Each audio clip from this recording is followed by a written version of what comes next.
Assalamualaikum warahmatullahi wabarakatuh.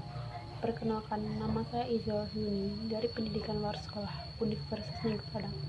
Di sini saya akan menyajikan hasil dari penelitian pendidikan saya yang berjudul Hubungan Antara Metode Pembelajaran dengan Partisipasi Warga Belajar pada Kursus Bahasa Inggris Rumah Nusantara 74 di Nagaru Tanjung Bone Aur. Bab 1. Latar belakang masalah. Pendidikan non formal adalah pendidikan yang dilakukan di luar jalur pendidikan formal. Salah satu contoh dari pendidikan non formal yaitu kursus. Kursus merupakan sebagai mata kegiatan pendidikan yang berlangsung di dalam masyarakat yang dilakukan secara terorganisir, sistematis untuk memberikan materi pelajaran tertentu kepada orang dewasa ataupun remaja. Peneliti melihat rendahnya partisipasi warga belajar dibuktikan dengan absen dan data keaktifan dari warga belajar yang ikut serta dalam kegiatan proses pembelajaran. Peneliti menduga rendahnya partisipasi warga belajar disebabkan oleh metode pembelajaran yang digunakan oleh instruktur kurang bervariasi dan menarik. Yang kedua yaitu identifikasi masalah. Yang pertama, metode pembelajaran yang kurang menarik. Yang kedua, rendahnya motivasi belajar. Yang ketiga, komunikasi yang kurang efektif antara warga belajar dan instruktur. Yang keempat, rendahnya minat belajar warga belajar. Yang kelima, sarana dan prasarana yang kurang memadai. Pembatasan masalah. Berdasarkan latar belakang dan identifikasi masalah, maka peneliti mengambil pembatasan masalah pada aspek metode pembelajaran yang digunakan oleh instruktur kurang bervariasi dan menarik, sehingga menyebabkan kurangnya partisipasi warga belajar mengikuti kursus bahasa Inggris.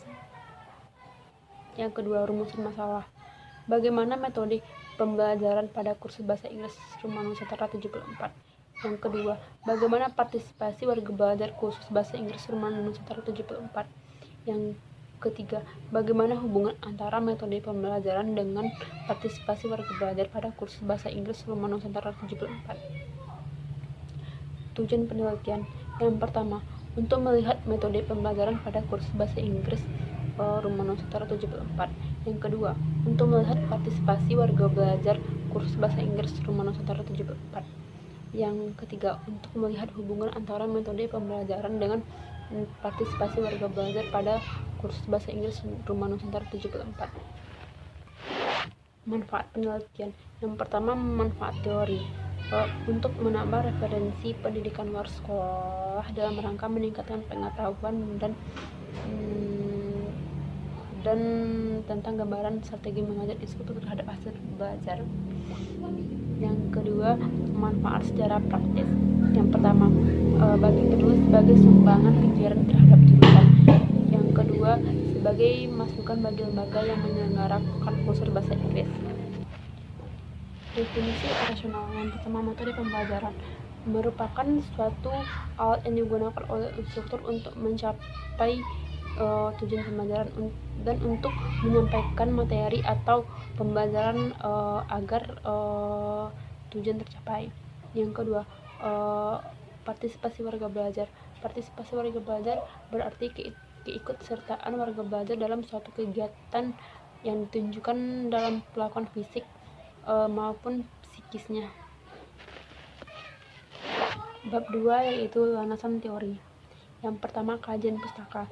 Kajian pustaka terdiri dari konsep pendidikan non formal. Lembaga kursus merupakan suatu pendidikan non formal. Metode pembelajaran, partisipasi warga belajar, dan hubungan antara metode pembelajaran dengan partisipasi warga belajar. Yang kedua yaitu penelitian yang relevan. Yang pertama dari Yolanda tahun 2019 dengan judul gambaran strategi mengajar instruktur pada mata pelajaran matematika tingkat SMP di Lembaga Bimbingan Belajar dan Studi. Hasil penelitian menunjukkan, yang pertama, penggunaan strategi pengelolaan pembelajaran berada pada kategori baik. Yang kedua, pengelolaan motivasi berada pada kategori baik. Yang kedua, penelitian dari Indra Yulianda tahun 2018 tentang gambaran strategi pembelajaran instruktur pada program kursus bahasa Inggris di HEMS Institut Kota Padang. Hasil penelitian menunjukkan, yang pertama, strategi pembelajaran yang digunakan di HEMS Institut Kota Padang baik. Yang kedua, faktor pendorong dan faktor penghambat strategi pembelajaran.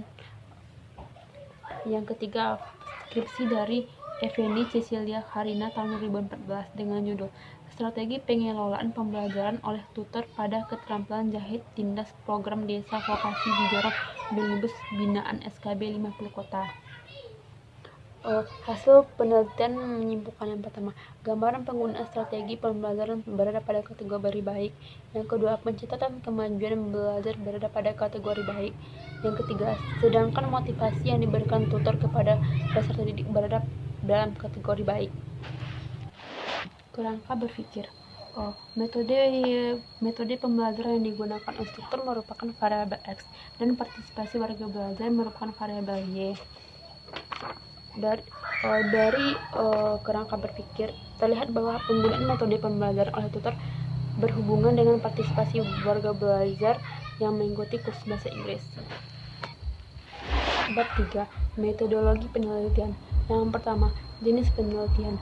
Penelitian ini merupakan jenis penelitian kuantitatif dengan jenis korelasional. Populasi dan sampel. Populasi merupakan setiap peserta kursus yang terdaftar dan sedang mengikuti kursus bahasa Inggris. Sampel, jumlah peserta 24, maka peneliti mengambil semua dari populasi yang ada atau sampling jenuh. Jenis data. Data yang dibutuhkan peneliti, yang pertama, data tentang metode yang digunakan instruktur dalam kursus bahasa Inggris.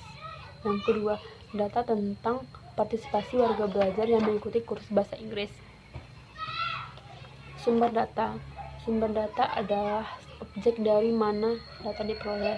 Sesuai dengan data yang dibutuhkan dalam penelitian ini, maka sumber data adalah warga belajar yang terdaftar di kursus bahasa Inggris Rumah Nusantara 74. Teknik dan alat pengumpulan data. Teknik pengumpulan data yaitu angket atau kuesioner. Alat pengumpulan data yaitu berupa pedoman angket. Teknik analisis data. Yang pertama, untuk menggambarkan metode pembelajaran dengan partisipasi warga belajar, maka menggunakan rumus presentase. Untuk melihat hubungan antara variabel bebas dan variabel terikat, maka menggunakan rumus rank order. Mungkin hanya itu hasil dari presentasi penelitian pendidikan saya. Untuk salah dan janggalnya saya mohon maafkan. Terima kasih kepada dosen pembimbing saya yang telah membimbing saya sampai sejauh ini, dan saya memohon dukungan dan bimbingannya dari dosen pembimbing saya jika masih banyaknya terdapat kesalahan pada proposal penelitian saya ini. Akhir kata saya ucapkan Assalamualaikum warahmatullahi wabarakatuh.